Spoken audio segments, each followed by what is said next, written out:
De lo bonita, la gracia de esto era tener a la gente en vivo, En ¿verdad? vivo, sí, correcto. Sí, como les decía, bueno, Jack, entonces podemos aprovechar para ir haciendo ir aquí rompiendo el hielo. La idea de esta reunión, este, es hacerlo lo más relajado posible, ¿verdad? Para disfrutarlo mejor, Ajá. ¿verdad? Entonces, para las demás personas, mi nombre es Randall Obando y estoy organizando esta charla con Jack, ¿verdad? Con el mayor cariño que tenemos por la literatura y por la francofonía. Esto fue pensado más que todo para personas francoparlantes, estudiantes de la carrera de francés de la UNED, ¿verdad? Mis compañeras Cruzita y Amalia, Jack. Y entonces, la idea es tener un contacto con la francofonía a través de la literatura, aprovechando que te tenemos a vos acá. Ujú. Entonces, más o menos, si las demás quieren presentarse o hacerle alguna consulta a Jack, eh, con mucho gusto están en toda la libertad de hacerlo. Ahora que me decías, Randall, de romper el hielo, comencemos con una anécdota. Dale, dale, adelante. Es muy excéntrico, que se llamaba Alfred Jarry. Alfred Jarry se hizo famoso por una obra de teatro que se llamaba Ubu Roi, como decir Edipo Rey, pero su personaje era Ubu, U-B-U, Ubu Rey, y crea un personaje totalmente rocambolesco. La obra es una parodia, no de Edipo, por cierto, sino de Hamlet. Ubu es Ok. una especie de Hamlet moderno. Entonces, Jarry se hizo famoso por eso, pero era un hombre extraordinariamente excéntrico. Alguna vez citó a una muchacha en un café famoso de París, cerca de los jardines de Luxemburgo, que se llama La Closerie de Lilas, el cerquito de las lilas, digamos, y ahí la Ajá. citó. Se suponía que era una cita romántica, no se conocían. Entonces, ¿cuál fue el estupor de la muchacha cuando en eso Jarry sacó un revólver y disparó contra la vitrina donde estaban toda la repostería y los quequitos y todo, y hizo 1000 pedazos el vidrio y sopló la pistola y se la guardó y dijo, bueno, ahora sí, amiga, ahora que rompimos el hielo, podemos comenzar a hablar. Y la muchacha no se asustó, le funcionó la gracia. Claro, vino la policía al rato y se lo llevó, ¿verdad? Pero la muchacha no salió corriendo, ¿verdad? Que podría haberse aterrorizado, ¿verdad? Ujú. Entonces, bueno, ya con eso rompimos el hielo. Yo no voy a sacar pistola ni hacer ninguna cosa así de ese tipo. Podemos comenzar hablando sobre Saint-Exupéry, sobre el autor, Sí, que sí, sí, tiene sí. una historia de vida muy interesante. Por si algún día quieren tener un chiquito, podrían pensar en el Antoine-Marie Jean-Baptiste Comte de Saint-Exupéry. Óiganlo bien, Antoine-Marie Jean-Baptiste Comte de Saint-Exupéry. Antonio María Juan Bautista Conde de Saint-Exupéry. Era aristócrata, era de sangre noble, conde. Además, aunque no hubiera puesto conde, la partícula como es François-René de Chateaubriand, Alfred de Musset, Alfred de Vigny, Alphonse de Lamartine, el de siempre indica una condición nobiliaria, aristocrática, siempre. Es como el von en alemán, ¿verdad? Ese Mm. de. Y luego, hay gente que a veces pronuncia mal el nombre de Saint-Exupéry, porque los desconcierta la tilde sobre la E, ¿verdad? Entonces creen que es Saint-Exupéry. Lógicamente, es un error muy comprensible porque la E está tildada. Pero esa tilde, en el caso de Saint-Exupéry, no es una tilde Así de tónica, muchachos, no así. significa un acento Sí. diacrítico, un acento tónico. Simplemente indica que la E, porque sin la tilde sería Saint-Exupéry, Saint-Exupéry.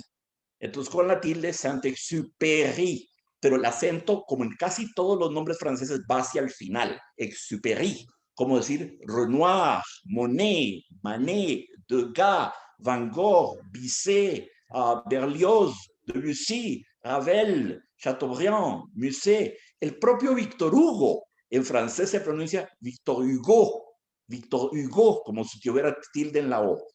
Entonces, el nombre correcto de Saint-Exupéry engañe la tilde sobre la E, ¿verdad? El tilde sobre la E no designa en este caso un acento diacrítico. Saint-Exupéry nació en Lyon, en la era lyonés, en la ciudad de Lyon, en 1900, nació con el siglo y murió en 1944 en un accidente de aviación que nunca se ha esclarecido bien. Murió a los 44 años de edad. Murió en media misión, en plena misión, en la guerra mundial, Segunda Guerra Mundial, en una misión peligrosa de reconocimiento que andaba haciendo al sur de Marsella, unos 80 kilómetros al sur de Marsella, no muy lejos de Córcega, sobre el Mediterráneo. El avión de Saint-Exupéry desapareció de pronto un día de julio de 1944. Nunca se supo qué sucedió. Desapareció Saint-Exupéry. Ya volveremos a ese punto, pero fue un caso de cuerpo nunca encontrado. Desapareció así casi mágicamente. Muy bien. Era un novelista, era un gran novelista, era un periodista también, y era uno de los grandes pioneros de la aviación, y era un aristócrata. Y a su manera era un poeta, porque quien lee El Principito tendrá evidencia inmediata de qué es la escritura de un poeta. Es un cuento infantil, pero también es para adultos, apela a todas las edades, interpela todos los intelectos. Los niños lo disfrutan a su nivel, los adultos lo disfrutan a su nivel. Todo el mundo disfruta del Principito. Entérense, amigos, entérense de esto, detalle insólito. El Principito es el libro más vendido y leído en el mundo después de la Biblia. Impresionante. Óiganme lo que les estoy diciendo.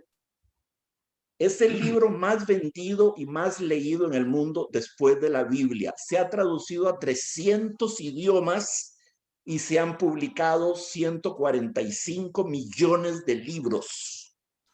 Superó a Víctor Hugo, superó a Julio Verne, que tenía tanto público, superó a Alejandro Dumas, superó a Benito Pérez Galdós, a Dickens, a Dostoyevsky, a Tolstoy, a los grandes del siglo XX, a Gabriel García Márquez, a Borges. Es el escritor más, es el libro más leído después de la Biblia. Es un absoluto, un absoluto bestseller. Escribió muchas novelas, Saint-Exupéry, muy bellas. Courrier du Sud, Correo del Sur, Piloto de guerra, Vol de Nuit, que fue el primero que leí yo, chiquillo, me lo regaló mi papá, y me conmueve mucho. Vuelo nocturno, donde muere el héroe que se llamaba Fabián, muere en plena noche. Se desconcierta, se desorienta y se interna sobre el océano. Los instrumentos de navegación no le funcionan, se está quedando sin gasolina, y en un momento, nunca olvidaré esto, ve si me impresionó siendo un niño, ve el cielo lleno de estrellas y constelaciones y el esplendor de la Vía Láctea como si fuera un tesoro que brillaba, una joyería, pedrería preciosa, y se dice, qué impresionante, en este momento soy el hombre más rico y el más pobre de mi vida, del mundo. Soy dueño de todo este tesoro que está aquí en mí, en la noche sideral, en el cielo, un tesoro inimaginable, y sin embargo estoy condenado a muerte, caerá al océano. Mientras la esposa lo espera en el hangar junto con el jefe, llena de angustia. Es un libro triste, pero me impresionó mucho. Tiene también Lettre à un otage, Carta a un rehén, la que pienso que es su obra maestra con El Principito, que se llama Terre des Hommes. Libro fundamental, corran a leerlo, es fundamental. Sí, Tierra de Hombres, que en inglés, de una manera muy respetuosa, lo tradujeron como Wind, Sand and Stars, viento, arena y estrellas. Bueno, suena bonito, pero es faltarle respeto al autor. Él le puso Terre des Hommes, debería haber sido respetado, ¿verdad? Piloto de guerra, El Principito. Después de muerto, aparecieron sus cartas póstumas, cartas a la madre, cartas a diferentes muchachas, cartas a una desconocida, sus escritos de guerra, una obra de prosa que se llama Manon la bailarina, otro que se llama Un sentido de la vida, otro que se llama Citadel. Una citadel es una ciudad fortificada que tiene murallas, ¿verdad? Citadel. Y bueno, fue un hombre que vivió todo el drama de la Segunda Guerra Mundial y fue un héroe de la Segunda Guerra Mundial. Es un hombre que murió por la patria. De hecho, así lo presentaban los franceses. Mort pour la patrie. Y así lo inscribieron en el Panteón de París. El Panteón es un templo que está en París, donde están enterrados los grandes hombres y mujeres de la patria. Por supuesto, hay más hombres que mujeres, pero esperemos que la cosa cambie, ¿verdad? Dice, aux grands hommes de la patrie, aux grands hommes, la patrie reconnaissante. A los grandes hombres, la patria agradecida. Entonces tienen ahí enterrado a gente como Víctor Hugo, está Rousseau y Voltaire, y uno a la par del otro que se detestaron en vida, ve qué ironía, y están enterrados juntos y se odiaban en vida. Ve qué ironía, está Víctor Hugo, está André Malraux, el autor de La condición humana, está Marie Curie, está Pierre Curie, metieron a Alejandro Dumas hace poco, que no me suena que debería estar ahí, pero bueno, ahí está. Y bueno, a Saint-Exupéry no lo podían enterrar porque nunca apareció el cuerpo. Entonces ahí sí pusieron una inscripción muy cariñosa donde se le rinde tributo en el Panteón. Muy bien. Entonces... Perdón, Jack, sí. perdón disculpa que te interrumpa. Ahí Amalia está haciendo un comentario y me gustaría que lo compartiera por medio de audio, si quiere, Amalia, para que sea más interactivo, ¿verdad? Que la idea de la reunión también es que pueda haber un conversatorio. Sí, exacto. Ah, bueno. Buenas noches a todos, ¿qué tal? No, don en realidad me llama la atención, tiene usted toda la razón que, digamos, en el Père Lachaise, correctamente uno encuentra muchas más tumbas de hombres, pero hay que destacar que también en aquella época muchas escritoras tenían que firmar como hombres. Claro. Para publicar sus claro. escritos, ¿verdad? Eso también hay que sacarlo a la luz. Claro, Amalia, estaba el Georges Sand, que se llamaba Aurore Dupin, y se puso Georges Sand. Estaba Marie Dagoult, que se rebautizó Daniel Stern, para que le pudieran publicar como hombre. Mira, y así Daniel hubo muchas. Pero en el Père Lachaise hay muchas mujeres ilustres. Está Eloísa, la de la famosa leyenda de Abelardo y Eloísa, los dos amantes, está Eloísa, está la dama de las camelias, ¿verdad? Margarita Gautier, está Isadora Duncan, la gran, está Sara Bernard, está Edith Piaf, está la gran pianista France Clidat. No, el Père Lachaise es bastante inclusivo, digamos, pero claro, hay muchos más hombres que mujeres. Eso es innegable. Esperemos que eso cambie, pero claro, eso significaría que tendrían que morir mujeres muy valiosas y no queremos que se nos mueran. Entonces, que cada cosa suceda a su tiempo, ¿verdad? Que cada cosa suceda a su tiempo. No, y aprovechando la interrupción, bueno, ya que es conversatorio, me gustaría agregar que no solamente de hecho a mí porque yo he trabajado con niños, he trabajado el libro con adultos, lo he trabajado con adolescentes, y es esa flexibilidad que al fin de cuentas es un libro muy psicológico, ¿verdad? Que uno lo puede enfocar según el auditorio que vaya a tener. Entonces ahí es lo rico, ¿no? O sea, de poder trabajarlo de tantas maneras y también que se haya podido traducir en tantos idiomas. O sea, es una cosa hermosa, de verdad. 300 idiomas, Amalia. El libro más vendido y leído después de la Biblia. 145 millones de ejemplares, solo en Francia 15 millones. El Principito es un fenómeno, es un libro ecuménico. ¿A qué me refiero con ello? Que apela a todo el mundo, a todas las edades.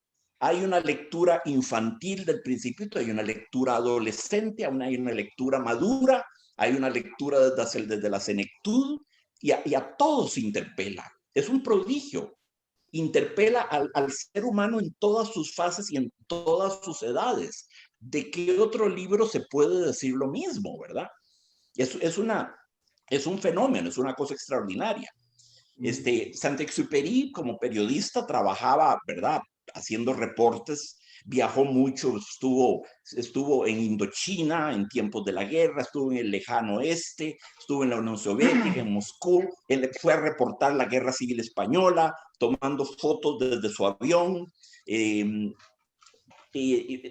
la Segunda Guerra entró en una situación difícil, porque una parte de Francia era lo que se llamaba el régimen de Vichy. Toda Francia estaba ocupada por los alemanes, pero había el régimen de Vichy, que era una parte de Francia colaboracionista con los nazis, ¿verdad? Gracias al abominable mariscal Pétain, ¿verdad? Que traicionó a su país. Después de haber sido un héroe en la Primera Guerra Mundial, en la Segunda se alió con los alemanes y se alió al régimen de Vichy. Entonces, por supuesto, eso estaba bajo la bota nazi. Entonces, Saint-Exupéry defendió muy ardiente, muy apasionadamente, como él hacía todo, a un amigo muy querido que se llamaba Jean Israel, que era judío.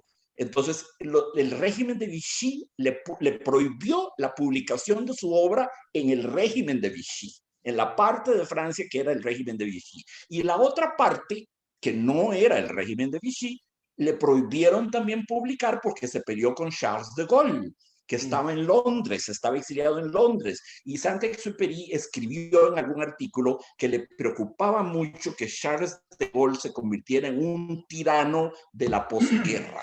Ese fenómeno le preocupaba mucho. De Gaulle se molestó mucho y le dijo que Saint-Exupéry era un simpatizante nazi. Se enemistaron y De Gaulle logró que también boicotearan la publicación de obras en la parte de Francia que no era el régimen de Vichy. En suma, que estuvo censurado en las dos partes de Francia durante algunos años. Atención, no toda su vida, ¿verdad? Y esa acusación de Gaulle de que él era un simpatizante nazi le causó una honda depresión. Saint-Exupéry era depresivo. Él padecía de depresión, la enfermedad del 20, ¿verdad? Padecía de depresión. Y fue piloto de guerra a los 44 años, cuando el límite que se permitía para un piloto de guerra era 36 años. Él era un viejito prácticamente. El ejército no lo quería reclutar y él, por amor a la Francia, a los 44 años, tuvo que irle a pedir un permiso especial a Eisenhower en los Estados Unidos y a Franklin Delano Roosevelt para que intervinieran ante las autoridades francesas y le permitieran seguir siendo piloto de guerra a los 44 años. Pero no había pilotos de 44 años. Lo máximo era 36, ahí tenías que retirarte. Por 44 ya eras un vejestorio para efectos de guerra, ¿verdad? Jack. Más que Saint-Exupéry era descuidado. Hay quienes dicen que no fue tan buen piloto, tuvo muchos accidentes cuasi mortales, se había quebrado todos los huesos del cuerpo para ponerse el uniforme y montarse en su típico avión, ¿verdad? Que era un Lockheed 39 Lightning. Lightning significa relámpago, era el nombre del avión que él manejaba y que siempre manejó. Para ponerse el uniforme necesitaba 2 personas que lo ayudaban y duraba como 1 hora, porque estaba tan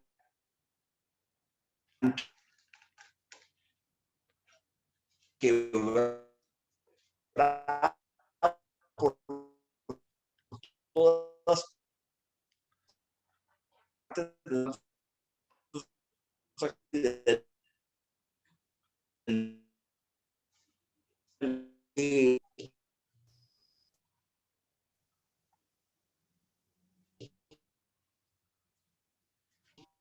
este es el tuyo. Son temps, dans son contexte, dans son époque, voler un avion était encore une prouesse, était encore un geste héroïque et glorieux. Et Saint-Exupéry est exactement dans la même époque contemporain de Jean Mermoz et de Charles Lindbergh.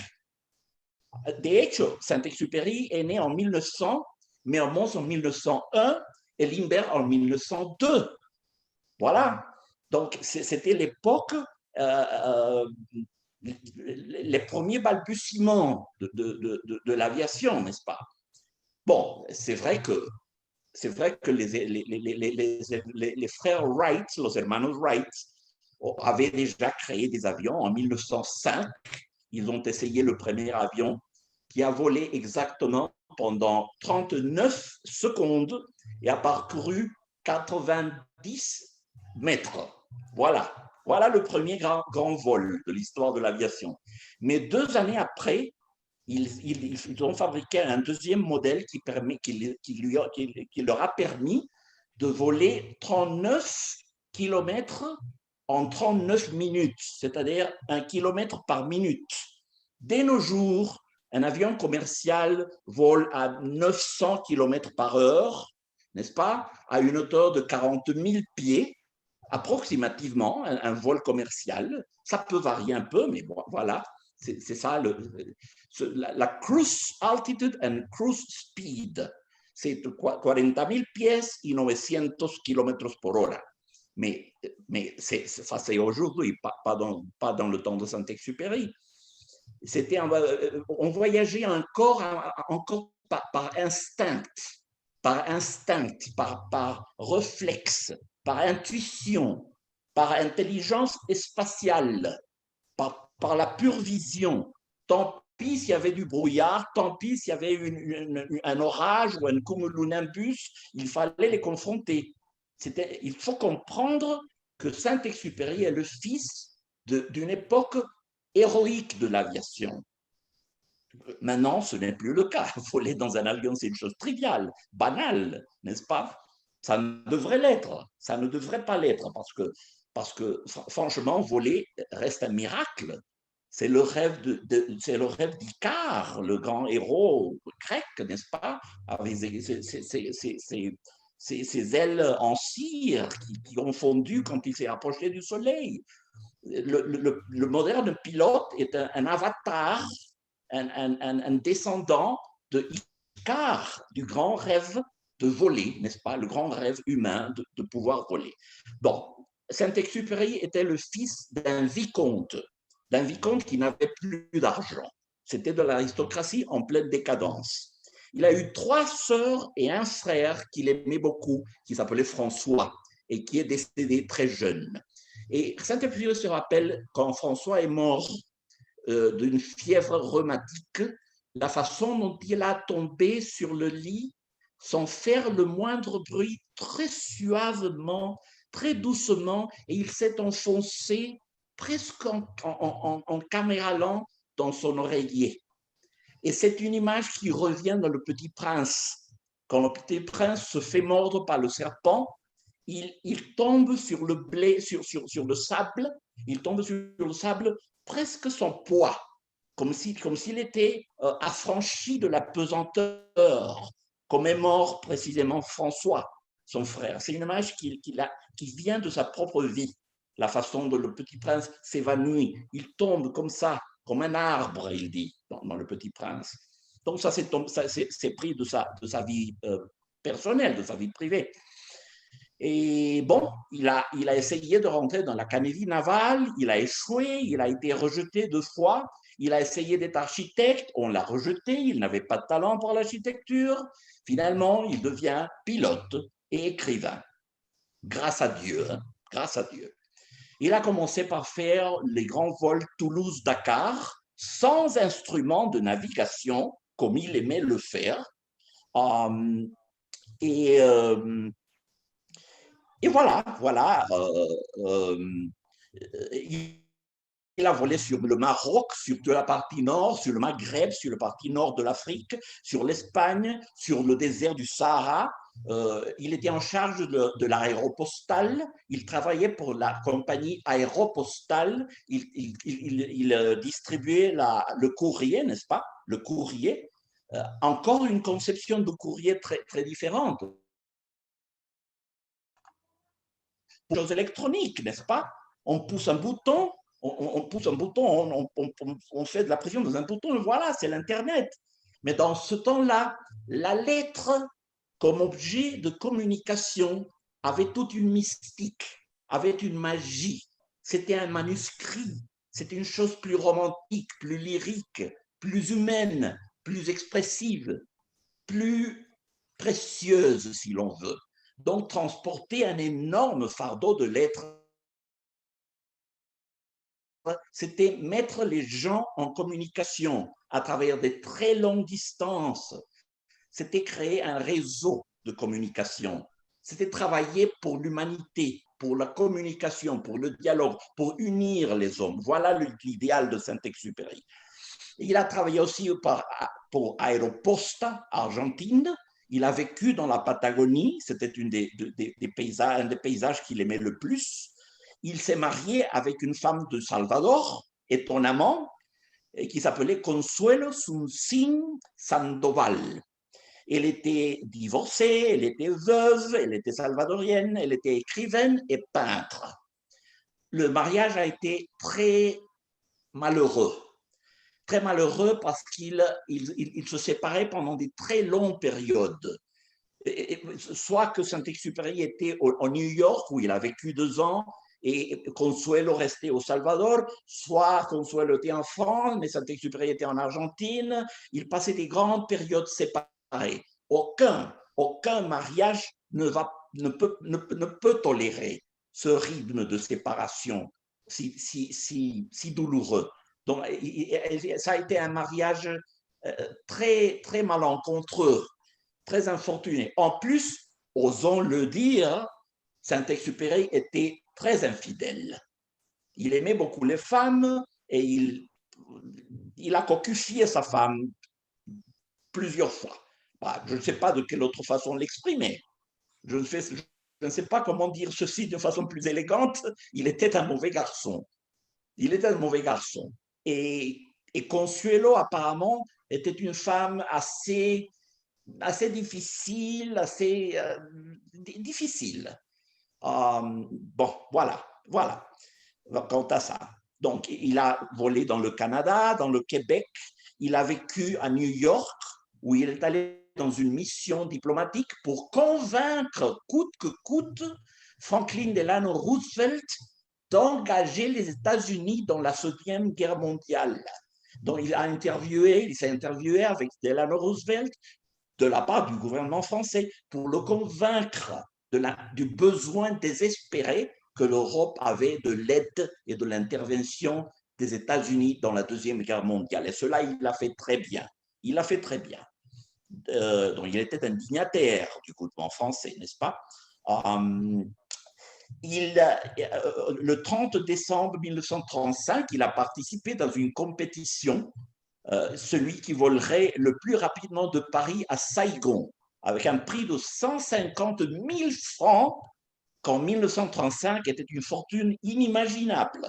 C'était une fortune inimaginable, 150 000 francs en 1935. Alors, il est parti dans son avion préféré, avec André Prévost comme le copilote, et il arrive que l'avion tombe dans le Sahara, produit d'un malfonctionnement de la machine.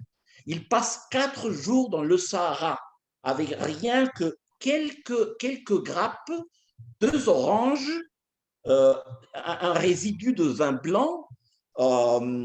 Il avait une petite madeleine, voilà, une petite madeleine, un petit bout de pâtisserie, et du iode qu'ils utilisaient dans le cas où il y avait des blessures, pour désinfecter, n'est-ce pas? Il a survécu 4 jours dans les chaleurs infernales du Sahara. Ils ont tous les deux souffert d'hallucinations visuelles, de mirages, d'hallucinations auditives. Ça a été l'enfer. La soif était extrême. Après le 3e jour, il ne suait même plus ce qui était bon. C'est bon de suer parce que la sueur rafraîchit le corps, rafraîchit et nous protège du soleil. Il ne pouvait plus suer parce que le corps n'avait plus d'eau pour suer.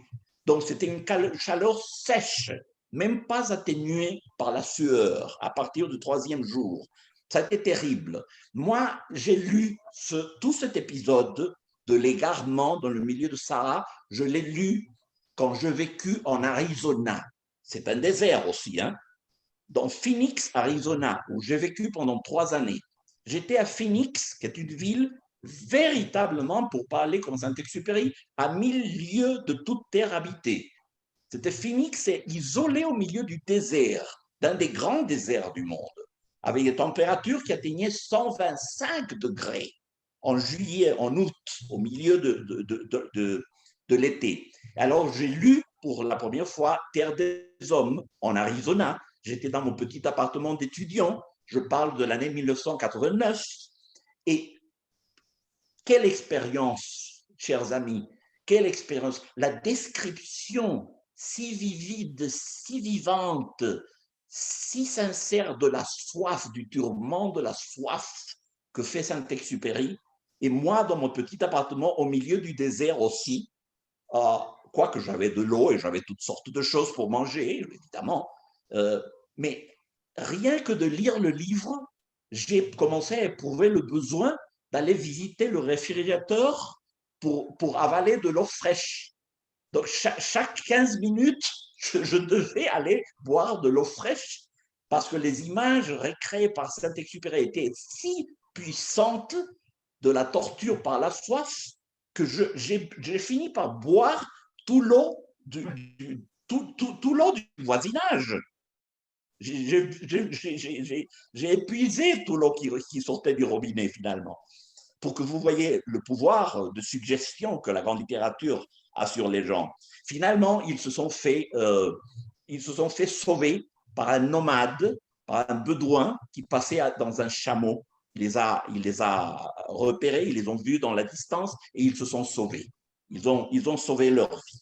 Alors, ça a été très, très joli, très joli. Et même Saint-Exupéry dit « Je ne veux pas dire le nom de cet homme qui nous a sauvé la vie.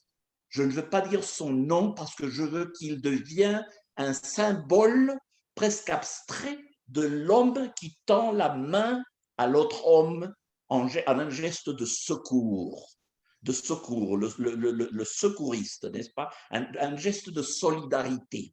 Je veux qu'il devienne un archétype, une chose idéale. Je ne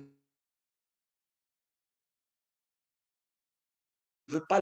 Ce que je trouve est très poétique et très beau, très bien pensé. Alors, je continue. Il a fui dans la Deuxième Guerre mondiale par le Portugal dans son avion, le fameux Lockheed P-38 Lightning. Lightning veut dire éclair, relámpago. C'était le modèle qu'il a toujours utilisé. Il est arrivé à New York, il a vécu à New York 2 années, entre 41 et 43. Il a publié Le Petit Prince à New York, avant qu'à Paris, à New York, en anglais, avant qu'en français, dans une traduction anglaise. Et le livre s'est vendu immédiatement. Gallimard a acheté les droits en France en 1945, hélas, une année après le décès de Saint-Exupéry. Donc, il n'a jamais su la magnitude du succès universel de son roman. C'est triste, hein? C'est triste, mais bon, c'est comme ça, c'est la vie, hein? Voyons. Oui, son fameux avion Lockheed P-38 Lightning volait à une vitesse maximale de 580 km par heure. 500 km par heure. Comparé, de nos jours, c'est 900 km par heure. Et il pouvait monter jusqu'à 6100 mètres, ce qui n'est pas du tout méprisable. Pas du tout, hein. Alors, il inévitablement, il faut parler de Charles Lindbergh. Bon, de Saint-Exupéry, de Mermoz et de Lindbergh, c'est comme un tripode, c'est une triade de grands pionniers de l'aviation. Bon, tout le monde sait que Lindbergh a traversé, n'est-ce pas, son fameux vol dans l'avion L'Esprit de Saint-Louis. En 1927, il a fait ça. Ça lui a pris 5 jours, lui seul, dans son avion. Il a traversé de New York à Paris, est devenu un héros universel, universellement aimé, un grand héros, un des grands héros du XXe siècle. Il est arrivé que l'année suivante, en 1928, par quelques raisons diplomatiques, Charles Lindbergh est arrivé au Costa Rica. Sa visite reste une des grandes légendes urbaines dans l'histoire du Costa Rica. Ce fut un événement monumental. L'avion a atterri, l'avion s'est posé sur la savane, sur ce qu'est aujourd'hui la savane, qui n'avait pas d'arbres, et le musée d'art costaricien était la tour de contrôle. C'était un petit aéroport presque artisanal, n'est-ce pas? Un petit avion de rien du tout, un petit aéroport de rien du tout. Alors, Lindbergh est arrivé le 7 janvier 1928, moins d'un an après sa grande prouesse, au Costa Rica. Alors, il a été reçu par le président Ricardo Jiménez Oriamuno. Le président en personne est venu le recevoir et l'embrasser. Il y avait, à San José, à cette époque-là, il y avait uniquement 5000 voitures. Faites-vous une idée. Toute la ville avait 5000 voitures. C'était très transitable. Et un grand nombre de voitures s'est donné rendez-vous à l'aéroport pour recevoir Charles Lindbergh. Alors, évidemment, il y avait les gens qui profitaient pour faire du business, n'est-ce pas? Alors, on disait, les deux choses qu'il faut faire aujourd'hui, aller saluer Charles Lindbergh et boire la bière Delaware, qui est la meilleure bière du Costa Rica. Tu voyais les commerçants utilisant la situation, n'est-ce pas? Un autre disait, Charles Lindbergh va venir faire un toast solennel dans la cantine La Gaviota, dans le bar La Gaviota. C'est évidemment un mensonge, absolument mensonge. Il faut fumer cigarette Lindbergh.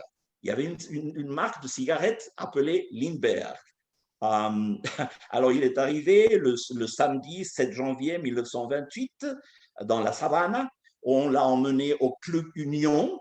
Au Club Union, nous savons où est le Club Union. C'est horrible.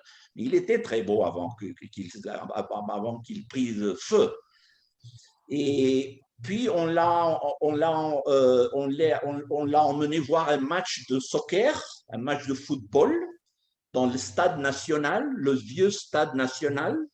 Et on a fini par l'inviter le soir voir une corrida de toros, un spectacle de tauromachie dans le style costaricien. Alors, voilà le grand programme solennel pour Lindbergh. C'était Club Union, match de football, de soccer, et puis corrida de toros. Voilà le mieux que Costa Rica a pu faire. Mais bon, on l'a beaucoup honoré. On l'a beaucoup honoré. Vraiment. C'est drôle tout ça. C'est drôle tout ça. Lindbergh est décédé en 1974. Très bien. Bon, alors, Jean Mermoz, quant à lui, il est décédé en 1937 dans un avion qui s'appelait la Croix du Sud. Il s'est égaré dans l'océan, on ne l'a jamais trouvé. Alors, voilà. Ceci disant, rappelez-vous que nous avions jadis, on parle de jadis, nous avions l'AXA, Líneas Aéreas Costarricenses Sociedad Anónima, l'AXA. C'était notre très fière compagnie d'aviation. Alors, la globalisation est implacable. Il est arrivé que l'AXA a été créé en 1945. Ça a été une ligne d'aviation pionnière dans l'Amérique centrale. Jamais eu un accident, jamais rien du tout. Mais bon, elle a fait banqueroute, elle s'est fait acheter par TACA, qui était une ligne d'aviation du Salvador en 1992. Et après ça, ils ont été toutes les deux phagocytés, engloutis par Avianca. Avianca a englouti TACA, qui avait déjà englouti Tlaxa. Et c'est maintenant une énorme multinationale où il n'y a rien de costaricien. Tout vestige du Costa Rica a été effacé. C'est Avianca, acheté définitivement Laxa et TACA en 2012. Ouais, voilà, c'est ça la globalisation. Alors Saint-Exupéry a commencé à boire un peu trop parce qu'il était dépressif. Il n'était pas très prudent parfois dans ses vols quand il volait sur l'aéroport en France. Parfois, il demandait plus de temps avant de se poser sur la terre parce qu'il était en train de finir un roman. Il était en train de lire un roman et il ne voulait pas l'interrompre. Il disait, écoutez, attendez un peu, c'est pas la fin du monde, il faut que je finisse mon roman et puis je me pose sur le sol. Voilà. Il prenait de notes, il écrivait quand il volait. Alors, il faut dire qu'il est attentif. Et il était davantage un écrivain, un artiste qu'un pilote. Donc, il a eu comme je disais, plein d'accidents. Alors, le 31 juillet 1944, Saint-Exupéry disparaît de tous les radars quand il volait 80 km au sud de Marseille, près de la Corse. On n'a jamais su ce qui s'est passé. En 1998, un pêcheur a découvert un bracelet, n'est-ce pas, une pièce qui disait Syntex et Consuelo. Donc, c'était évidemment, ça avait appartenu et ça a surgi du fond de l'océan. Imaginez quelles sont les possibilités d'un pêcheur de heurter ce vestige invaluable. C'était un bracelet de Saint-Exupéry. Donc, c'était évident qu'il avait tombé dans l'océan. Cela en 1998. En 2000, on a trouvé des morceaux du Lockheed P-38 Lightning qui était définitivement appartenait à l'avion de Saint-Exupéry. Donc, c'était hors de toute question, il était plongé dans la mer, il était tombé dans la mer. Alors, en 2003, un pilote allemand de la Luftwaffe qui s'appelait Horst Rippert, et ça, il vit encore, Horst Rippert a confessé que c'est lui qui a bombardé l'avion de Saint-Exupéry. Saint-Exupéry était dans une mission de reconnaissance parce qu'on savait que les Allemands avaient déjà pensé à envahir la France par le sud, par la Provence, par Marseille. Alors, il était important de prendre des photos, de voir si l'armée allemande était effectivement en train de rentrer sur le sud. Il fait un voyage de reconnaissance. Et apparemment, il s'est croisé avec cet avion de Horst Rippert qu'il a bombardé. Alors, après que Hans Rippert s'est rendu compte qu'il avait tué Saint-Exupéry, il a fait une crise de conscience et de remords terrible parce qu'il est arrivé qu'il était le plus grand admirateur de Saint-Exupéry. Son assassin était le plus grand admirateur du monde de Saint-Exupéry. Il avait lu tous ses livres.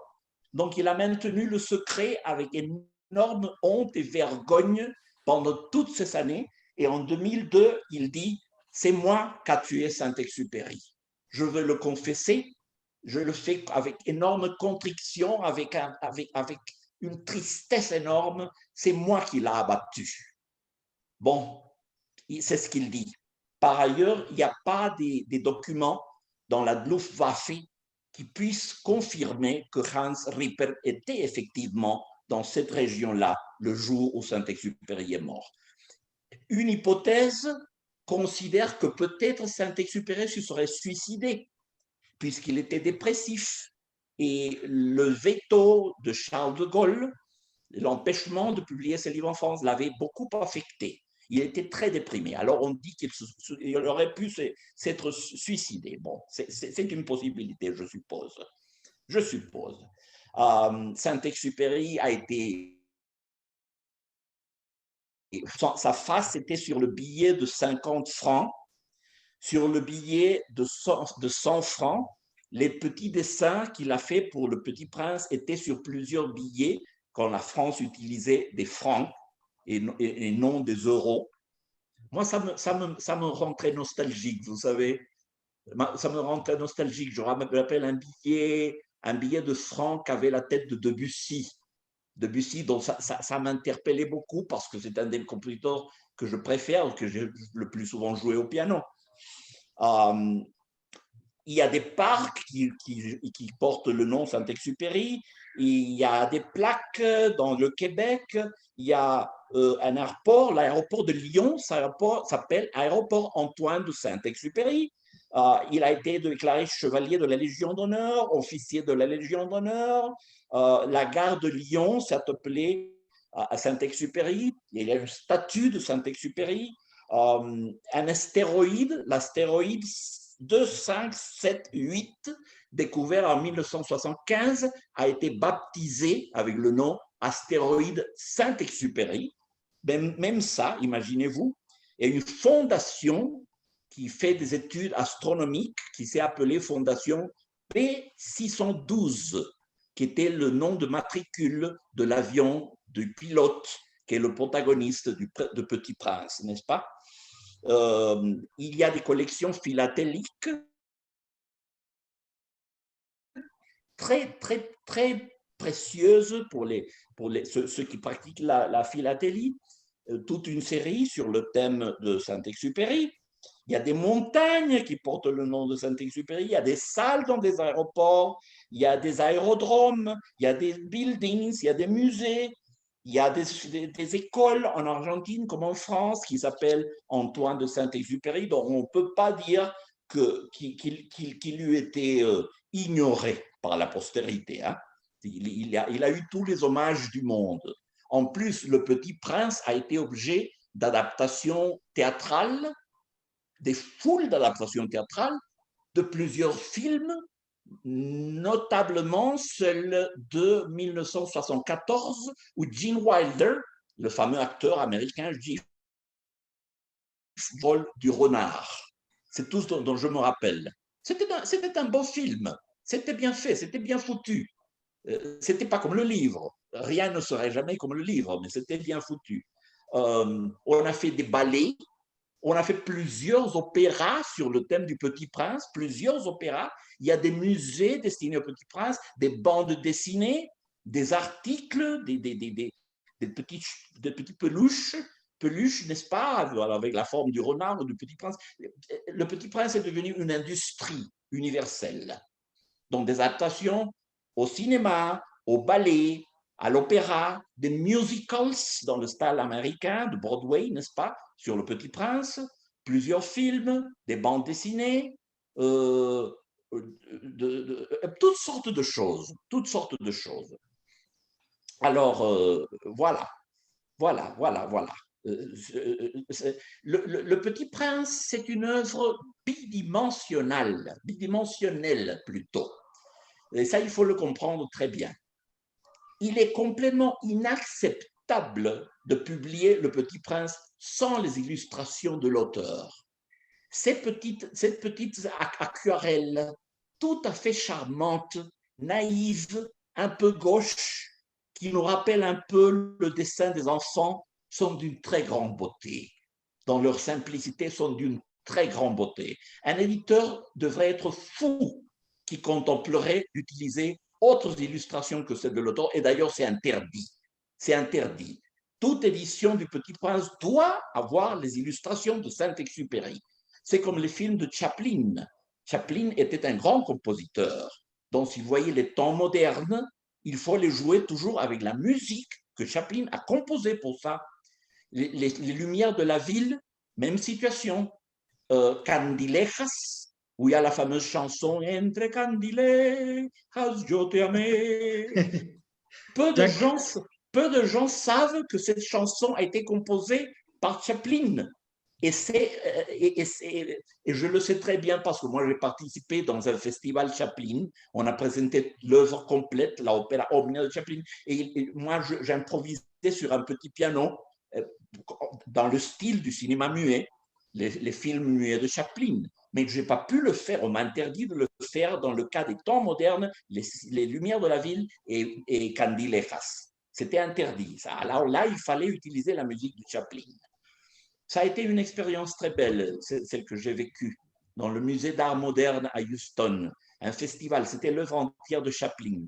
Alors j'ai joué, j'ai fait de mon mieux, c'était pas tout à fait ma ligne, c'était pas tout à fait mon style, c'était difficile parce qu'avec un œil, il fallait que je voie l'écran, l'action, et avec un autre œil, il fallait que je regarde le clavier et le mouvement des doigts. Donc c'était assez difficile, ça a été un défi pour moi. Mais j'ai eu cette expérience très belle. À la fin du festival, qui a duré 2 semaines, une vieille femme très distinguée, très mince, s'est rapprochée de moi et m'a dit « Je viens vous féliciter. Moi, j'ai été présente dans plusieurs hommages à mon père Chaplin et je veux vous féliciter parce que je pense que vous avez fait un très bon travail. » Et alors je lui dis « Merci madame, avec qui ai-je le plaisir de parler ?» Je m'appelle Geraldine Chaplin. Alors, c'était la fille de Chaplin qui est venue me féliciter pour le petit boulot que j'ai fait de mettre musique au film sans son de Chaplin. Alors, c'est une digression que je ferme là. Mais en tout cas, bon, c'est très important. C'est très important. Alors, on va commencer à parler maintenant du Petit Prince à proprement parler, hein, parce que jusqu'à présent, on a fait autre chose que fouiller dans la biographie de l'auteur. Tu voulais me dire quelque chose, Randall? Oui, je vais écouter un commentaire de Monsieur Philippe Quesada, s'il vous plaît. Et en français ou en espagnol? Comme vous voudrez, cher ami. C'est en français. Ce n'est pas de problème. Non, mon cher Jacques, bonsoir. Que puis-je ajouter à vos commentaires? Absolument rien, tout est parfait. Et je reconnais, tout comme j'ai dit maintenant à Randall, une exposition parfaite. Vraiment, c'est excellent. Toutes mes félicitations pour cela. Surtout, merci, cher ami. Surtout sur un grand écrivain qui est Saint-Exupéry.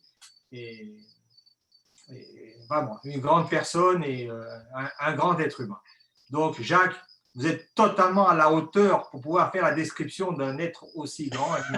Non, mais je suis un pygmée à côté de Saint-Exupéry, cher ami. Je suis de Lilliput. Je suis un petit citoyen de Lilliput comparé à un tel géant. Peu importe, même si vous êtes un Lilliputien, nous ne sommes rien, donc c'est encore pire. Non, Saint-Exupéry était un très grand maître. Alors, Le Petit Prince est à côté d'œuvres comme Platero, l'histoire du petit âne, n'est-ce pas, de Juan Ramón Jiménez. Voilà un autre cas d'une œuvre très poétique qui interpelle les enfants autant que les adultes, à la hauteur des œuvres de Rabindranath Tagore, la lune nouvelle, la nouvelle lune et le courrier du roi. Ce sont des œuvres pour enfants autant que pour adultes. Le Petit Prince, et ceci est un terme important de le retenir, Le Petit Prince est un Bildungsroman, c'est un terme allemand.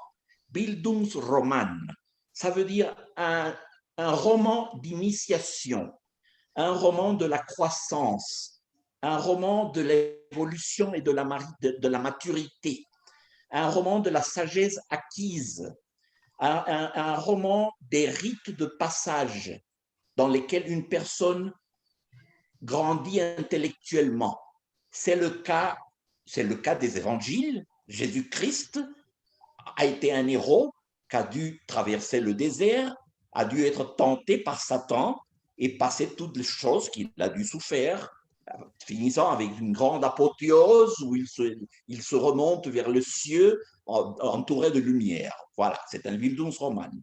Goethe, le Wilhelm Meister, est un Bildungsroman. David Copperfield est un Bildungsroman. C'est l'histoire d'un petit garçon garçon, comment il grandit, comment il perd sa virginité vis-à-vis le monde. Il comprend la cruauté de la société, l'avarice de la société, n'est-ce pas? Donc, c'est un roman de passage, de la rentrée dans l'âge d'homme, d'adulte, voilà. L'éducation sentimentale de Flaubert, c'est tout à fait un Bildungsroman. En Espagne, dans la tradition espagnole, el Lazarillo de Tormes, qui est anonyme, c'est un Bildungsroman. Oui, oui, c'est un Bildungsroman. L'essentiel dans le Bildungsroman, c'est d'assister au procès de croissance, de maturité, d'acquisition d'une sagesse particulière. Pourquoi est-ce que le petit prince quitte son petit astéroïde, sa petite planète? Pourquoi? Parce qu'il fallait qu'il acquiert une certaine sagesse. Il avait besoin de certaines épiphanies, de certaines révélations. Il avait besoin de certaines réponses. Et c'est ça qui l'a motivé à sortir de son planète. Très poétiquement, profitant du passage d'un essaim d'oiseaux sauvages. Comme il y a le petit dessin, dont il s'est attaché par des cordes aux pattes des oiseaux sauvages au milieu de l'espace sidéral. Il faut bien sûr faire ici ce que les Américains appellent suspension of disbelief, c'est-à-dire suspendre le disbelief, c'est-à-dire jouer le jeu de l'auteur, accepter ce qui est, pour dire le moins, implausible et accepter les choses. Donc, il s'est échappé de sa planète, profitant du passage d'une bande d'oiseaux sauvages. Et il est venu tomber dans le désert du Sahara, où il y a le pilote qui est en train d'essayer de réparer l'engin, le moteur de son avion. Alors, voilà ça. C'est très intéressant, ça. Un Bildungsroman. Alors, et c'est déjà la dédicace du livre est très intéressante, parce que Saint-Exupéry dit « Ce livre devrait être dédié aux enfants. Pourtant, je ne peux pas le faire, parce que j'ai un très grand ami qui s'appelle Léon Verte, et cet ami est souffrant et est solitaire, et moi, je suis le seul ami qu'il a. Donc, je dois lui dédicacer le livre. Cependant, était un livre pour enfants, disons que je vais le dédier à Léon Verte quand il était enfant. » Voilà, il a concilié salomoniquement, je le dédie à Léon Verte, mais au Léon Verte enfant, quand il fut enfant. Voilà. Et déjà, il laisse très clair le concept que le livre va interpeller les adultes autant que les enfants.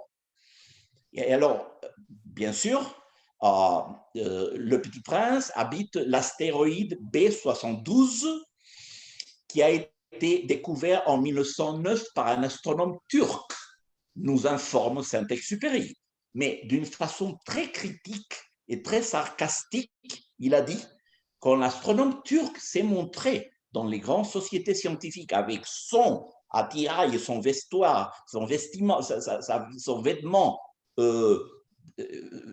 typique de turc oriental, personne ne l'a pris au sérieux.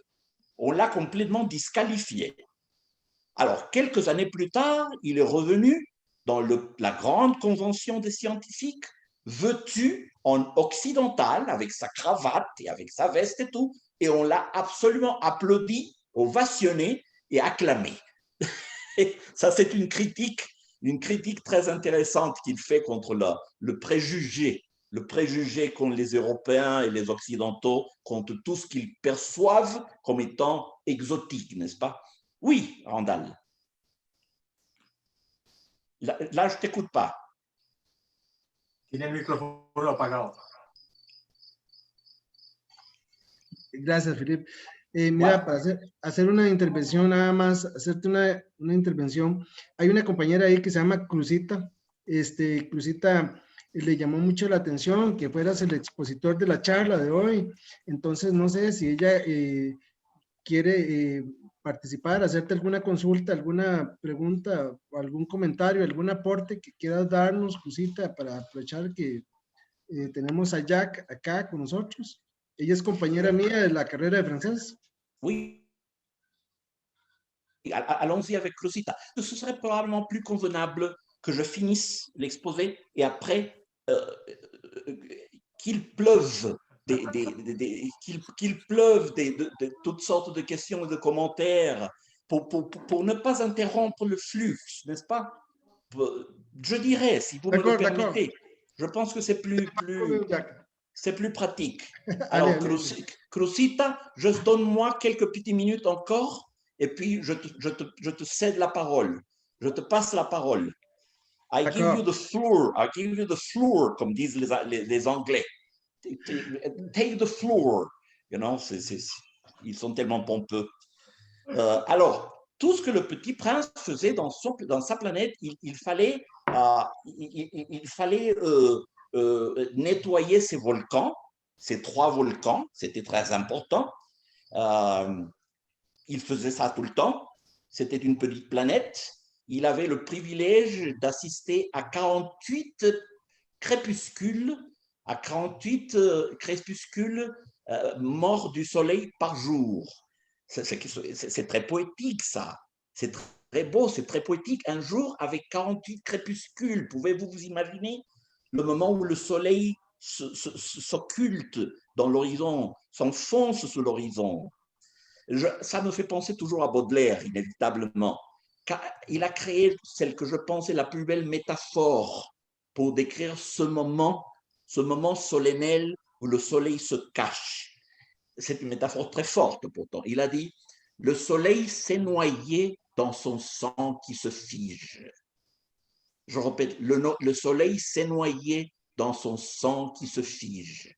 Alors, Baudelaire voyait ce rouge intense de la fin du crépuscule comme une noyade, comme la mort du soleil, noyé dans son propre sang. Le crépuscule était une énorme hémorragie. C'était une orgie de sang. C'était une espèce d'hémophilie cosmique, n'est-ce pas? Alors, depuis ce temps-là, cher ami, moi, je vois le crépuscule et je me dis toujours, tiens, le soleil s'est noyé dans son sang qui se fige. Et je ne peux pas m'arracher de l'esprit cette très belle métaphore. Peut-être parce que je suis hémophile moi-même, si vous me permettez cette petite confidence un peu indiscrète, un peu impudique. Mais c'est normal que ça me touche, puisse avoir avec les hémorragies, n'est-ce pas, et tout ça. Alors, le petit prince se régalait avec 48 crépuscules par jour. Il avait 3 volcans, mais surtout, très dangereux, il y avait 3 baobabs, des arbres énormes, avec des racines qui risquaient de faire éclater la planète. Ces 3 baobabs, quelqu'un a suggéré, symboliseraient les 3 pouvoirs du mal, n'est-ce pas? Ce serait l'Allemagne, l'Italie et le Japon. Il y a une exégèse, n'est-ce pas, une hypothèse, une interprétation, une lecture possible sur que les baobabs symboliseraient l'Allemagne nazie, l'Italie fasciste et le Japon, puisque, après tout, le Petit Prince a été écrit en pleine Deuxième Guerre mondiale. Alors, il y a bien sûr le moment attendrissant et merveilleux avec la rose. La rose qui se prépare pour éclore est très vaniteuse, elle est très vaniteuse, très orgueilleuse. Et alors, elle se prépare, elle se maquille, elle se peigne pour sortir à la vie dans toute sa beauté, n'est-ce pas? Alors, le petit prince vient, il découvre la rose et il se dit « Que vous êtes belle !» Et la rose répond coquettement « N'est-ce pas? N'est-ce pas que je suis belle, effectivement? Et pourtant, je viens de m'éveiller. Hein? Et pourtant, je viens de m'éveiller. Je n'ai même pas eu le temps de me peigner, alors qu'elle avait eu tout le temps du monde pour se peigner et tout. Et pourquoi as-tu ces 3 épines? À quoi bon avoir des épines pour une rose? Ah, c'est très important. Les roses doivent se défendre des tigres. Il n'y a pas de tigres dans ma planète. Bon, je ne sais pas, il faut se défendre des animaux carnivores. Il n'y a pas des animaux carnivores. Et ma chère Fleur, les animaux carnivores ne mangent pas de l'herbe. Alors, très offensée, elle dit, je ne suis pas une herbe, je suis une rose. Alors, elle demande d'être mise sur une cloche de cristal pour se protéger des courants d'air, ce que le petit prince fait immédiatement. Alors, le petit prince réfléchit et se dit, j'ai pas su comprendre tout ce qu'il y avait d'amour et de tendresse derrière ces petits mensonges et ces petites coquetteries. J'étais simplement tout jeune, trop jeune pour savoir l'aimer. J'étais trop jeune, maintenant je la comprendrai mieux, il se dit. Puis, il y a la fleur qui pleure et le petit prince se dit, ah, qu'il est mystérieux le pays des larmes. Dans l'une des phrases les plus belles du livre, qu'il est mystérieux le pays des larmes. Ma foi, je crois que c'est vrai. Les larmes sont parmi les choses les plus mystérieuses. Alors, le petit prince commence son pèlerinage pour acquérir les vérités dont il a besoin. C'est la soif de vérité qui met en action toute la gestion du Petit Prince, hein, toute cette odyssée, cette saga, cette épopée. Il y a 6 planètes. D'abord, le monarque. À la vue du roi, du point de vue du roi, toute personne qui arrivait dans sa planète était un sujet, un súbdito. Un súbdito. Il y a le roi, il y a les súbditos. Les súbditos sont des êtres inférieurs dans une hiérarchie complètement inférieure. Le rey et los súbditos. Donc, de la perspective du roi, tout le monde qui arrivait dans la planète était un sujet, un súbdito, n'est-ce pas? Il arrive dans le vaniteux. De la perspective du vaniteux, la planète du vaniteux, tout le monde qui arrivait dans la planète était essentiellement un admirateur. Il ne pouvait pas être autre chose. Il est un vaniteux pathologique, n'est-ce pas? Il arrive aux 3e planète, c'est de l'ivrogne, de l'homme qui buvait. Alors, c'est le cercle infernal. Il buvait pour tuer l'honte qui lui donnait le fait de boire, mais ça lui donnait de honte, alors il buvait, ça lui provoquait plus de honte, alors il buvait davantage, la honte s'accroissait, alors il buvait davantage, et c'est un cercle vicieux, terrible, inéchappable. C'est très tragique, le cas de l'ivrogne. Puis il arrive, 4e planète, dans le businessman, la planète du businessman. Le businessman se croyait le propriétaire de toutes les étoiles de l'univers. Il n'était nullement le propriétaire, il n'était aucunement le propriétaire. Tout ce qu'il faisait, c'était les compter, écrire sur un papier, et il mettait le papier dans un tiroir. Alors, par le simple fait de les compter, il croyait les posséder. Ça, c'est très moderne, si vous le pensez, hein? Parce qu'on a commencé par avoir l'argent, n'est-ce pas? L'argent, la monnaie, les billets. Puis on a eu les chèques ou les lettres d'échange, puis la carte de crédit, l'argent en plastique. Et maintenant, on n'a pratiquement rien. On n'a pratiquement rien. On arrive dans une banque, on dit à la personne dans la fenêtre, je viens faire un dépôt de 10 000 $. Alors, la personne simplement pousse un bouton comme ça, et voilà, c'est déposé déjà.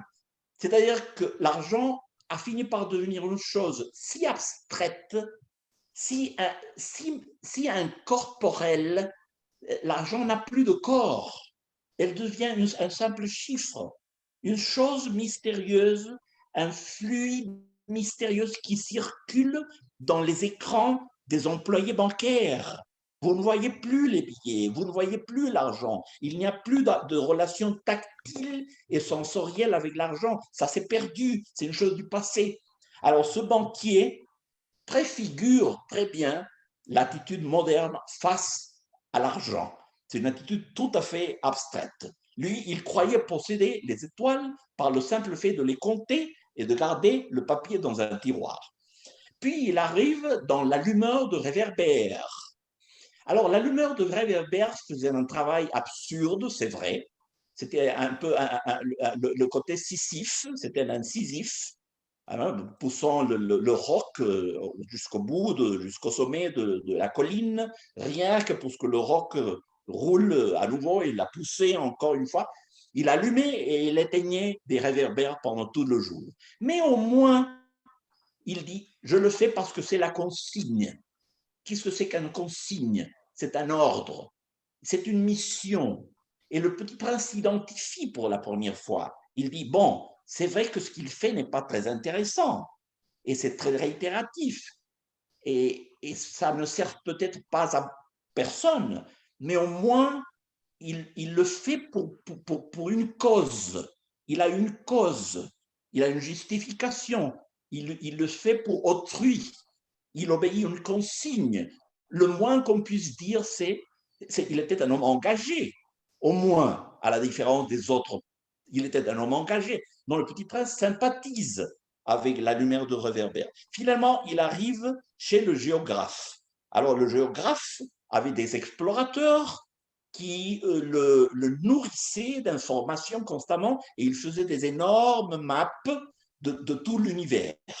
Alors, l'explorateur risquait de vivre ce qui arrive au personnage d'un conte fameux de Jorge Luis Borges. Il y avait un groupe de géographes qui se sont proposés de faire une carte aussi détaillée, aussi scrupuleuse, aussi détaillée, aussi compréhensive du monde que la carte a fini par coïncider avec le monde. Vous voyez? Donc la carte n'est plus une abstraction, n'est plus un symbole. La carte devient une réplique du monde. Là où il y a une petite herbe, il y avait dans la carte la petite herbe. Et ainsi de suite. Donc ce n'est plus une carte, c'est une reproduction du monde. C'était aussi grand que le monde, c'était aussi vaste que le monde. C'était inutile, ce n'était plus une carte. Une carte doit avoir un degré considérable d'abstraction et d'omission. Tu ne peux pas noter chaque petit pont qui te permet de traverser une rivière. Alors, c'était des personnages qui étaient condamnés à l'échec. Donc, il apparaît le serpent qui représente l'énigme. Le serpent parle d'une forme oraculaire. Que veux-je dire? Le serpent est une sorte d'oracle, comme l'oracle de Delphes dans la pièce Oedipe Roi de Sophocle. Le serpent s'exprime par des énigmes, des devinettes, des mots un peu cryptiques, un peu chiffrés, n'est-ce pas? Il apparaît la fleur de 3 pétales, il apparaît l'écho des montagnes qui impressionne beaucoup le Petit Prince, il apparaît surtout un jardin de roses. Alors le Petit Prince commence à pleurer et il se dit, moi je me croyais privilégié d'avoir une rose et ici sur la terre je vois que les roses sont la chose la plus triviale, la plus piétonnière du monde. Dans tout jardin il y a des roses, je vois que j'ai rien de spécial, ma rose n'est plus qu'une rose de plus entre millions de roses. Alors la rose est dévaluée, dévalorisée, mais c'est là que le renard lui apprend la première de ses grandes leçons. Ce qui fait ta rose spéciale, à la différence de toutes ces roses dans le jardin, ce qui fait ta rose spéciale, c'est le temps que tu as investi pour elle. C'est le temps que tu as dépensé en l'apprivoisant, en dialoguant, en conversant, en la soignant. C'est le temps. C'est une métaphore splendide de la façon dont l'amour opère entre les êtres humains. Qu'est-ce qui fait qu'un homme aime sa femme et non pas les autres millions de femelles probablement plus voluptueuses et plus désirables que sa femme? Et pourtant, il reste avec sa femme. Pourquoi? Cet homme est aussi entouré par un jardin de femmes. Ça pouvait peut-être trivialiser la figure de sa femme. Pourtant, il l'aime, il l'adore et il lui reste fidèle. Pourquoi? Parce que dans cette femme, cet homme a investi sa vie, a investi son temps, qui est la chose la plus précieuse qu'on peut donner à un être humain, c'est son temps. Un investissement de temps et de vie. Et c'est ça qui la rend différente, singulière, insubstituable et tout à fait exceptionnelle. C'est le temps que tu lui as donné, que tu as investi. Alors, ta rose, il faut que tu restes amoureux de ta rose, lui dit le renard, parce qu'elle est effectivement spéciale. Tu vois, toutes ces roses sont très belles, mais tu ne les as pas apprivoisées. Il faut apprivoiser les personnes et les animaux. Moi, comme renard, il faut que tu m'apprivoises, tu vois. Apprivoiser, ça veut dire domesticar, mais le sens est plus large et plus noble que ça. Apprivoiser, le Petit Prince le comprend dans le sens créer des liens profonds, créer des liens humains profonds. Ça, c'est ça ce que veut dire apprivoiser. Créer une amitié, construire un amour, bâtir un amour. C'est quoi aimer une femme, aimer un être humain? C'est quoi? C'est construire à deux une mythologie commune. C'est prendre le toi et le moi et construire une troisième personne qui est le nous. Voilà. Prendre le toi et le moi et créer une troisième personne qui est le nous. C'est créer une mythologie privée à deux. C'est créer un langage chiffré à deux. Et tout cela prend beaucoup de temps. Et c'est ça ce qui rend l'amour tellement important et tellement précieux et tellement rare. Vous voyez? Moi, je suis sûr, moi je suis seul, je suis divorcé depuis des siècles. Et je n'ai pas de femme dans ma vie. Encore, il faut que je parle de moi, c'est aussi gênant. Mais bon, mais si j'avais une femme, bien sûr, on sort dans la rue et on est immédiatement tenté. On est tenté parce qu'il y a des femmes très belles partout. Et le désir est une chose automatique. C'est une inondation d'hormones sécrétées par les glandes suprarénales, d'adrénaline et de choses. C'est une chose, le désir, et c'est très facile de désirer. C'est trop facile de désirer. Il suffit de sortir dans la rue et déjà on se voit en train de désirer des femmes qui passent, des inconnus. Mais aimer, c'est tout à fait différent. Alors ça, c'est très différent. C'est beaucoup plus difficile, plus complexe et ça prend du temps. Le désir est instantané. Instantané, c'est l'instant même. C'est le présent. Alors que l'amour, c'est une construction, une cristallisation dans le temps. Elle demande du temps. Je me rappelle, quand j'étais ambassadeur à l'UNESCO à Paris, j'avais l'habitude, les samedis, l'après-midi, je m'asseyais dans les chaises du café Saint-Séverin, là où le boulevard Saint-Michel débouche sur la Seine directement. Alors, parfois, je passais l'après-midi, je prenais une feuille de mon cahier, je vais faire un petit signe pour chaque femme qui passe que je trouve désirable. Je me suis dit, pour faire l'expériment, chaque femme que je vois que potentiellement me donnerait l'envie de coucher avec elle. Voyons ce qui se passe. Ça a été terrible, chers amis. Une fois, j'ai fini avec 390 femmes. C'est horrible. Le désir est polymorphe, il se multiplie, c'est une sorte de monstre, d'hydre, de lerne ou de gorgone, n'est-ce pas? C'est terrible. J'ai fait l'expériment à nouveau avec un ami, nous étions dans les Champs-Élysées.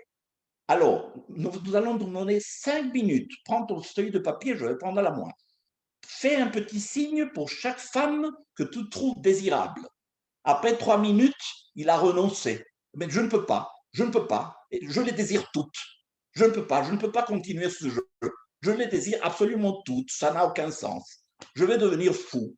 C'est vraiment un fantasme sexuel terrible, c'est un bombardement de stimulus sexuels. Alors, on a préféré de ne plus jouer le jeu.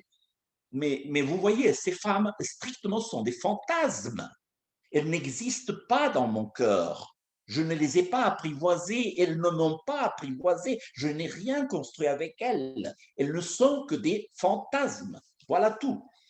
Alors, le Petit Prince apprend qu'on ne voit bien qu'avec le cœur. L'essentiel est invisible pour les yeux. Première grande leçon. On ne voit bien qu'avec le cœur.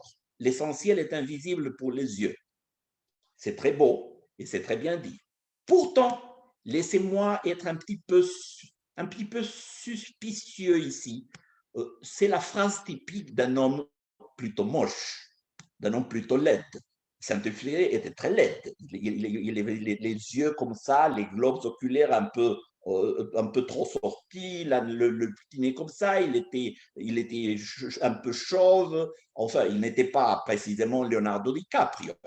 Alors, s'il aurait été beau et désiré, s'il aurait été David Beckham, je ne sais pas, ou Ricky Martin, ou je ne sais plus qui, s'il aurait été comme ça, il aurait probablement affirmé l'essentiel se voit avec les yeux. Il n'y a que les yeux qui voient l'essentiel. Il aurait inversé le raisonnement. Mais il se savait moche. Il se savait moche. Alors, ça a été très, très convenable et très commode pour lui de postuler que l'essentiel est invisible pour les yeux et qu'on ne voit bien qu'avec le cœur. C'est très intéressant. Alors, deuxième chose qu'il apprend, on devient responsable pour toujours des choses qu'on apprivoise. Donc, le Petit Prince apprend le principe de responsabilité. On devient responsable de ce que l'on apprivoise. C'est fondamental, ça. Troisième vérité, c'est le temps que tu investis dans ta rose qui l'a fait tellement importante. En quatrième lieu, si tu marches toujours droit devant toi, tu n'arriveras nulle part. Cette ligne droite comme ça, anthropique, pour ainsi dire, ne t'emmènera nulle part. Il faut savoir prendre des détours et être flexible. Finalement, il y a des rites qui sont très importants. Quand on a apprivoisé, il faut créer des rites. Alors, si par exemple, le renard avait annoncé qu'il viendrait le jour suivant à 4 heures de l'après-midi, c'était déjà un rite, c'était une cérémonie. On vit de cérémonie et on vit de rites. C'est impressionnant, chers amis, vous ne vous rendez pas compte, mais examinez votre jour d'aujourd'hui. Examinez ce que vous avez fait aujourd'hui. Combien des actions que vous avez faites aujourd'hui, du moment où vous avez ouvert les yeux le matin, furent des actions rituelles? Dites-moi. Boire le verre d'eau, prendre une certaine pilule, se laver les dents, se prendre une douche, servir un café solennellement. Pourquoi un café? Parce que c'est le rite, voilà. Autant ça aurait pu être du thé ou un jus d'orange, je ne sais pas. Vous vous mettez une cravate qui est asphyxiante, qui est inconfortable, qui est horrible, mais c'est un rituel de mettre une cravate, n'est-ce pas? Une chose horrible, une sorte de pression ici, comme de pendu, chose macabre, mais bon, la société occidentale vous force à porter une cravate. Alors, vous arrivez dans le bureau où vous travaillez, il faut dire bonjour à tout le monde, c'est un rite, vous vous asseyez, vous allumez votre ordinateur et vous commencez par envoyer un petit message à votre fiancé. Un autre rite. Et vous voyez, jusqu'à la fin de la nuit, on prend ses somnifères, on boit son verre d'eau, on se bouche les oreilles, peut-être les yeux, vous fermez les rideaux. Tout cela sont des rites qu'on répète chaque jour. C'est important de reconnaître, de se lire soi-même, de s'observer soi-même pour découvrir à quel point nous vivons une vie rituellement, à quel point nos vies sont magiques, sont régies par la pensée magique, non pas par la pensée cartésienne et logique, mais par la pensée magique. Il faut comprendre ça. C'est très intéressant. Et c'est très intéressant, vraiment. Alors, le voyage du Petit Prince a duré déjà pendant 1 an. Il doit retourner dans sa petite planète pour prendre soin de sa fleur, d'autant plus que maintenant, il sait qu'il a une obligation de responsabilité, qu'il a été initié dans la notion de la responsabilité. Alors, il va à la recherche du serpent qui le foudroie avec une simple morsure, le foudroie, et il tombe pour le grand chagrin du pilote, il tombe comme ça, comme le frère de Saint-Exupéry, légèrement, comme s'il s'agissait d'une plume, s'enfonçant dans son oreiller. Le petit prince s'enfonce dans le sable aussi, doucement, n'est-ce pas, comme s'il était un matériel. C'est très beau, l'épisode de la mort du petit prince, c'est très beau et c'est très triste. Enfin, c'est doux et triste en même temps, c'est mélancolique et c'est aussi réjouissant. Le petit prince est très ambigu. Hein. Les dernières phrases de l'aviateur, où il dit « Voilà le paysage où je l'ai vu pour la dernière fois ». Et il ne fait que croiser deux lignes qui figurent de petites collines avec une étoile très haut dans le ciel. Voilà le paysage pour que vous le reconnaissiez, il dit. Ce paysage peut être partout, ne nous dit rien. C'est la pensée magique. Alors voilà où je l'ai vu par la dernière fois. S'il vous arrive de trouver au milieu du désert un jour un petit enfant avec des boucles dorées, blond, qui fait des questions tout le temps, qui ne renonce jamais à une question une fois qu'il l'a posée, qui est très préoccupé par le sort d'une certaine fleur et par le danger que des baobabs signifient dans sa petite planète, et s'il vous accable avec des questions, et s'il vous demande de vous dessiner un mouton, traitez-le bien et saluez de ma part et embrassez-le de ma part, parce que c'est le petit prince et il aurait revenu sur terre. Et donnez-moi de ses nouvelles. Alors le petit prince enchante tout le firmament parce qu'il lui dit, quand tu verras le firmament semé d'étoiles, tu sauras que dans une de ces étoiles, tu ne sauras pas laquelle, mais dans une, ce serait moi qui sera là en train de rire, heureux dans cette petite étoile qui correspond, chante un désert, c'est la certitude que quelque part dans le désert, il y a un puits caché, un pozo, il y a un puits quelque part dans le désert. Ce qui enchante le firmament, c'est savoir que dans une de ces petites étoiles, milliers d'étoiles, il y a un petit prince qui vit dans une petite planète et qui est amoureux de sa fleur. Alors voilà le désert enchanté par ce puits caché et le ciel enchanté. Tout le monde devient magique, tout l'univers devient poétique et lyrique et beau avec ces derniers mots de l'aviateur. Oui, oui. Qu'allez-vous dire?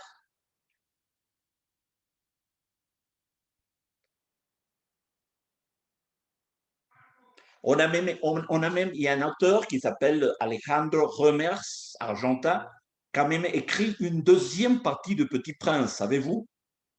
Il a écrit un deuxième volume du Petit Prince. Il a imaginé une continuation du Petit Prince dans laquelle le Petit Prince reviendrait sur Terre et rencontrerait l'aviateur.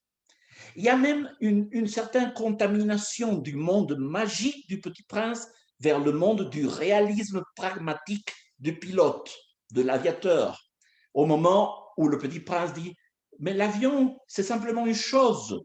Et l'aviateur se vexe comme l'aurait fait le Petit Prince. Lui, non, mon avion n'est pas une chose, n'est pas simplement une chose, c'est une chose magique et incroyable qui me permet de voyager partout dans le monde.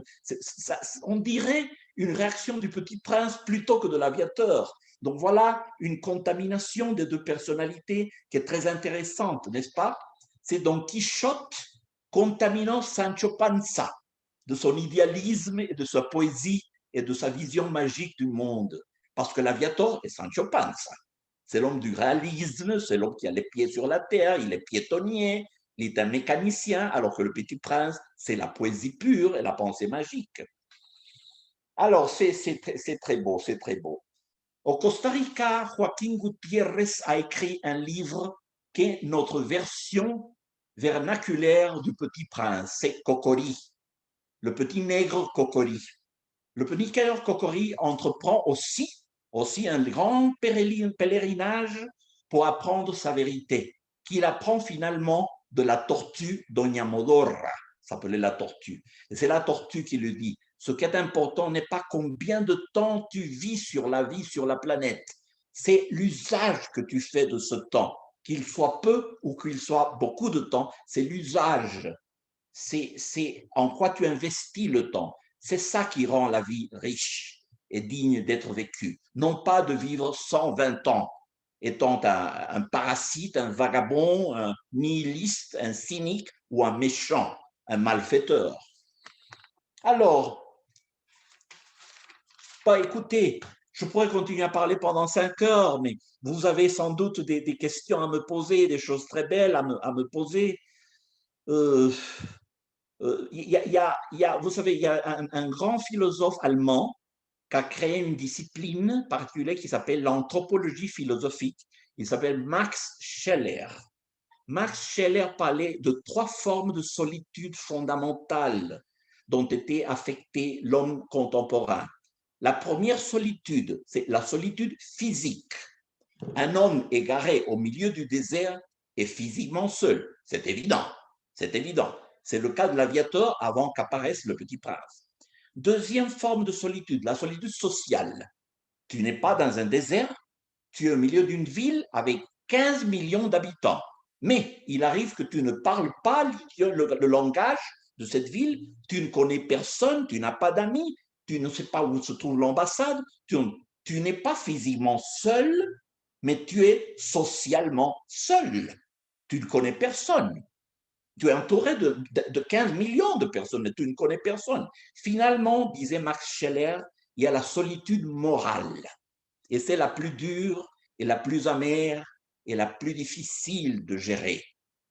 La solitude morale, c'est quand tu vis dans une ville, oui, de 15 millions, et tu connais des tas de gens, et tu as des tas d'amis, et des copains de travail, du boulot, et tu connais des tas de gens, et tu parles la langue de l'endroit où tu habites, tout cela, c'est bien. Mais il arrive que ton axiologie, tes valeurs essentielles, tes valeurs éthiques, tes valeurs religieuses, tes valeurs politiques, tes valeurs historiques, tes valeurs éthiques et moraux, tes valeurs esthétiques, tes valeurs sexuelles sont totalement contre-courant, comme les saumons quand ils nagent contre le courant de la rivière, n'est-ce pas?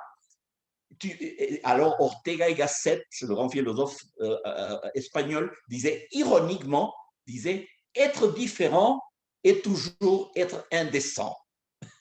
Mais il ne le disait pas sérieusement, c'est une affirmation ironique. Être différent est toujours être indécent. Il n'y a pas d'acte plus héroïque, il disait, que nager à contre-courant, qu'aller contre la direction où toute la masse et la populace et le monde marchent. Et tu marches à l'envers. Ça, c'est vraiment un acte de grand héroïsme, disait Ortega y Gasset. Alors voilà la solitude morale de Max Scheler. Quand tu es entouré de tas d'amis et de gens, mais ton axiologie, c'est-à-dire ton système de valeurs dans tous ces domaines, vont contre contre la mentalité de tes contemporains, de tes gens. Et Max Scheler conclut que la solitude morale est la plus difficile et la plus pénible et la plus difficile de surmonter.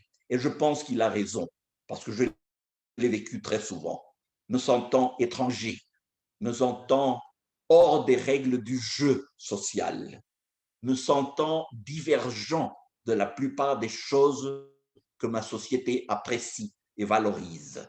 Alors, il y a un sentiment de solitude morale. Merde, je suis moralement seul ici. Tu te le dis, et c'est dur, c'est pénible. Alors, je vous cède la parole, chers amis. Ok, Jack. Tomando en cuenta que, digamos, hay otras personas que no son del todo francófonas o que no conocen el idioma. Pasemos español, pasemos español. Sí, para darle la participación a todos y como inicialmente en la invitación se los indicaba, pueden hacer cualquier comentario en español o en francés, no sé, las compañeras Cruzita y Amalia, ¿verdad? O Philip igual, también puede hacer la participación cuando guste. Y las otras personas que están conectadas, Laura. Compañeras, démosle en español. Si yo hice esto en francés porque Randall me pidió que lo hiciera en francés. Sí, pero lo podíamos haber hecho en español, pura vida. Sí, no. Más bien, Jack, te quiero agradecer de antemano, ¿verdad? Gracias por tu tiempo y por toda la exposición tan linda. La idea era esa, yo creo que se lograron los objetivos, que era afinar el oído y para los compañeros que estamos estudiando francés y tener una experiencia de inmersión en el idioma, ¿verdad? Pero le doy la palabra a las compañeras y a los compañeros. Philip, adelante, si quiere agregar algún comentario, tiene la palabra. Cruzita, no sé, que me... Adelante, amigos.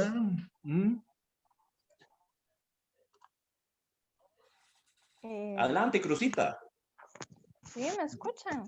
Perfectamente. No, muy interesante. Es que yo estaba como moviéndome y estaba escuchando todo lo que decía y no, sí le entendí todo.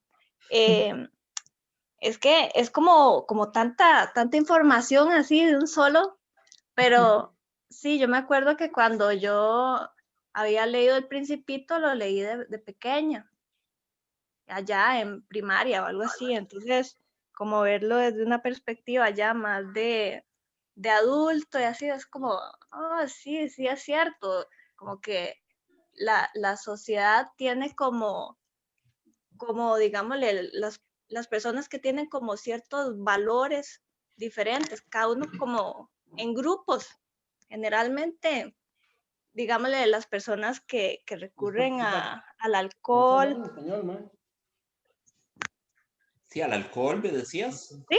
Sí, que recurren, digámosle, al alcohol, o que, digámosle, se interesan por el dinero, que se interesan por la apariencia, y cada uno como que lleva la vida y como que, supongo, tienen como ese niño interior, como el Principito, tal vez, lo que pasa es que tal vez no lo tienen como definido, tal vez no lo tienen como claro, de que tal vez hay cosas que para poderlas tener tienen que cuidarlas y cuidarlas con mucho amor para así también darle un valor a esas cosas. Peor, Cruzita, tal vez ese niño que tienen dentro lo han matado ya. Tal vez lo asesinaron, tal vez ya no tienen niño interior. Tal vez van a tener que reaprender la sabiduría del niño, que es instintiva, que es natural. Es muy trágico, es terrible. El Principito uno debe leerlo varias veces en diferentes momentos de la vida. Ya vos tenés una lectura desde la perspectiva del niño. Hoy yo te propuse algunos elementos de juicio para que hagas una lectura como adulta. Y esas lecturas en el tiempo van a irte dando mensajes diferentes. Es un libro muy lindo para releerlo, para revisitarlo, para volverlo a leer cada ciertos años. Sí, pero el niño es fundamental. Baudelaire decía, el que crea en el artista no es el adulto, es el niño que lleva adentro.